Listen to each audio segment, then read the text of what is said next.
Bangladesh Netherlands দ্বিতীয় টি-20-তে নেদারল্যান্ডসের batting ইনিংসের 11 ওভারের মধ্যেই আসলে ম্যাচের ফয়সালা হয়ে গেছে।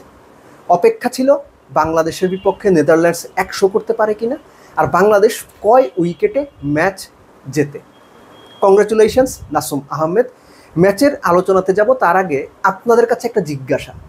টস জেতার পরে বাংলাদেশ যদি আগে ব্যাট করার সিদ্ধান্ত নিত কেমন হতো? চ্যালেঞ্জটা যদি নিত ব্যাট করার, খুব খারাপ হতো কি? সেই আলোচনাতে যাব, তার আগে ম্যাচ। বাছাইকৃত কাঁচামাল ও স্বয়ংক্রিয় ইউরোপিয়ান মেশিনে তৈরি হয় all time butter bun, all time healthy life. Nasum যখন তার ফার্স্ট ওভারে 2টো উইকেট নিয়ে নিলেন, ওটা ছিল প্রথম ধাক্কা। ম্যাচ খেলতে নেমেই নাসুমের বাজিমাত। বিক্রমজিৎ সেট হয়ে যাচ্ছিলেন, বেশ ভালো স্ট্রোক প্লে করছিলেন, তাসকিন এসে তাকে স্লোয়ার দিয়ে ফেরালেন। মুস্তাফিজ তার ট্রেডমার্ক কাটারে উইকেট নিলেন। কাউকে সেটেল ডাউন করার মতো কোনো সময় বাংলাদেশের বোলাররা দেননি। আমরা বাংলাদেশ যখন বড় টিমের এগেনস্টে খেলে তখন বলি না বাংলাদেশের ক্রিকেটারদের সম্পর্কে যে অ্যাকচুয়ালি তাদের সামর্থ্য তুলনামূলক কম। নেদারল্যান্ডসের এই দলটার বাংলাদেশের কন্ডিশনে বাংলাদেশের বোলারদের এগেনস্টে সামর্থ্য আসলেই কম। বাংলাদেশের বিপক্ষে দ্বিতীয় টি-20-তে নেদারল্যান্ডস যখন 55 রানে 4 উইকেট, 61 রানে 6 উইকেট, 65 রানে 11 ওভারের মধ্যে 7 উইকেট হারিয়ে ফেললো, তখন আর ম্যাচের কোনো কিছু অবশিষ্ট নাই। খেয়াল করে দেখেন, নাসুম প্রথম উইকেট পেলেন, বল একটু নিচু হয়েছে, মিস টাইমিংয়ে উইকেট পেয়েছেন, তাসকিন স্লোয়ার উইকেট পেয়েছেন, মুস্তাফিজ কাটার উইকেট পেয়েছেন। এবং যখন মিডল অর্ডার বা লোয়ার মিডল অর্ডার উইকেটে, তখন মুস্তাফিজ এসে একটা কাটার করছেন, একটা স্লোয়ার করছেন, তারপর হুট করে একটা স্টক ডেলিভারি করছেন, একটু জোরে ভেতরে বোল্ড আউট হয়ে যাচ্ছেন। অর্থাৎ বাংলাদেশের যে বোলিং লাইন আপ, সেটার এগেনস্টে অ্যান্সার দেওয়ার মতো ব্যাটার নেদারল্যান্ডসের এই স্কোয়াডে এই মুহূর্তে এই কন্ডিশনে নাই। এবং একটা ব্যাপার এখানে একটু চিন্তার ঠিক বলবো না, বা চিন্তার এটা বলাটাও সঠিক না, একটু বোধ হয় ভালো হয়নি। সেটা হচ্ছে যখন 80-81 রানে 9 উইকেট চলে যাবে, তখন লাস্ট উইকেট জুটিতে আপনি কেন অপোনেন্টকে 22 রান অ্যালাউ করবেন? 81 রানে 9 উইকেট যাওয়া মানে তো 85-90 রানের মধ্যে অল আউট হয়ে যাবে নেদারল্যান্ডস। কেন সেটাকে আমরা 100 পর্যন্ত যেতে অ্যালাউ করব? একই সঙ্গে ফিল্ডিংয়ের কথা একটু আলাদা করে বলতে হয়। স্পেসিফিক্যালি সাইফ যেভাবে ডিরেক্ট থ্রোতে রান আউটটা করলেন, দ্যাট ওয়াজ ম্যাগনিফিসেন্ট। একই সঙ্গে শেখ মাহিদি, বিক্রমজিৎ যখন 0 রানে, তখন একটা ইজি রান আউট মিস করলেন।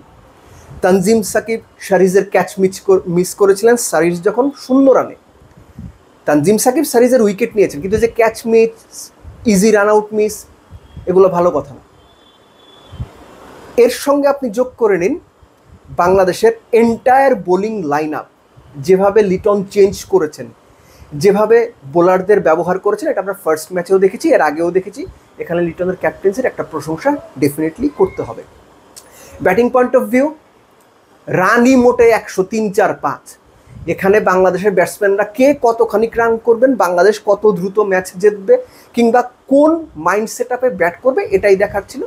বাংলাদেশের ওপেনাররা সেই চেষ্টাটাই করেছেন, যেটা এক্সপেক্টেড ছিল। বড় জয় এক্সপেক্টেড ছিল, সেটা বাংলাদেশ পেয়েছে। এবং এই বড় জয়ের এগেনস্টে যে প্রশ্নটা আমি করেছিলাম শুরুতে, যে বাংলাদেশ যদি আগে ব্যাট করতো তাহলে কি অসুবিধা হতো। দেখেন, রিসেন্ট টাইমে বাংলাদেশের যে ব্যাটিং, আপনি আরব আমিরাতের এগেনস্টে দেখেন, কিংবা বিশ্বকাপের উদাহরণ যদি দেখেন, সাউথ আফ্রিকার এগেনস্টে 114-15 বাংলাদেশ করতে পারেনি, কিংবা নেপালের এগেনস্টে 106 রানে অল আউট হয়েছে, আফগানিস্তানের এগেনস্টে ওয়ার্ল্ড কাপে 114 চেস করতে পারেনি। ভালো ব্যাটিং উইকেটে পাকিস্তানে গিয়ে সিরিয়াস ট্রাবলের মধ্যে পড়েছিল বাংলাদেশের ব্যাটিং লাইন আপ। ভালো ব্যাটিং উইকেটে সংযুক্ত আরব আমিরাতের সঙ্গে আমরা সিরিজ হেরেছি। সেই পয়েন্ট অফ ভিউ থেকে, সেই জায়গা থেকে একটু যদি বেটার চ্যালেঞ্জটা বাংলাদেশ নিতে পারতো, যে না আমরা আগে ব্যাট করি, দেখি তো 180 করতে পারি কিনা। কেননা ফার্স্ট ম্যাচে যে উইকেটটা ছিল, একই উইকেটে খেলা হয়েছে। উইকেটটা ফার্স্ট ম্যাচের তুলনায় ময়েস্টার একদমই প্রায় ছিল না, অনেক ড্রাইড আপ ছিল। এবং এখানে 170-80 রান আমার মনে হয় যে খুব ভালো রান হতে পারতো। বাংলাদেশ সেই চ্যালেঞ্জটা নিতে চায়নি, কেননা বাংলাদেশ জানেন যে ডিউয়ের কারণে বল গ্রিপ করতে বোলারদের সমস্যা হবে। একই সঙ্গে বাংলাদেশের যে বোলিং লাইন আপ, সেটা নেদারল্যান্ডসকে 150 আগে অল আউট করে দেওয়ার জন্য মোর দেন ক্যাপেবল না। নেদারল্যান্ডস কোনো মতে টেনে টুনে 100 পার করেছে। সো এই যে ব্যাটিংটা না করতে চাওয়া, এটার মধ্যে না সেই পুরোনো দিনের বাংলাদেশকেই যেন দেখতে পাচ্ছি, যখন জিম্বাবুয়েও বাংলাদেশে খেলতে আসলে পঞ্চপাণ্ডবকে খেলতে হতো। জিম্বাবুয়ের এগেনস্টেও যখন বাংলাদেশ পূর্ণ শক্তির দল নামাতো, সেটারই একটা রিফ্লেকশন যে সুযোগ থাকার পরও নিজেদের ব্যাটিং শক্তিটাকে একটু ঝালিয়ে নেওয়ার চেষ্টাটা বাংলাদেশ করলো না। সিরিজ জয় ডেফিনেটলি বড় ম্যাটার, বাংলাদেশ যেভাবে বোলিং ওয়াইজ পারফর্ম করেছে ডেফিনেটলি দারুণ ব্যাপার, কিন্তু ব্যাট করে বাংলাদেশ যদি আগে ব্যাট করে 180 করতো, 180 রান করে নেদারল্যান্ডসকে যদি 70 রানে হারাতো, সেটা বোধ হয় আরেকটু ভালো হতো প্র্যাকটিস ওয়াইজ, এশিয়া কাপের প্রিপারেশন ওয়াইজ বাংলাদেশ দলের জন্য। বাট স্টিল বাংলাদেশ সিরিজ জিতেছে, সেজন্য কংগ্রাচুলেশনস। নাসুম, আগের একটা ভিডিওতে আমি বলেছিলাম যে তাকে সুযোগ দেওয়া উচিত, তিনি এসেই 21 রানে 3 উইকেট নিয়ে দুর্দান্ত পারফরমেন্স করেছেন, তার একাদশে যুক্ত করার মূল্যায়ন করেছেন। তাসকিন অ্যাজ ইউজুয়াল 2 উইকেট নিয়েছেন 22 রানে, মুস্তাফিজ 2 উইকেট নিয়েছেন 18 রানে। তো সব মিলে বাংলাদেশের যে বোলিং অ্যাটাকের কাছ থেকে যা প্রত্যাশিত ছিল সেটা তারা করেছে, ব্যাটসম্যানরাও করেছেন, কিন্তু ওই যে ব্যাটটা আগে ব্যাট করা, সেটা যদি বাংলাদেশ করতো তাহলে হয়তো, এবং সেটা করে যদি বাংলাদেশ বড় মার্জিনে ম্যাচ জিততো, আমার মনে হয় যে বাংলাদেশ টিমের জন্য প্র্যাকটিস ওয়াইজ সবচেয়ে ভালো হতো।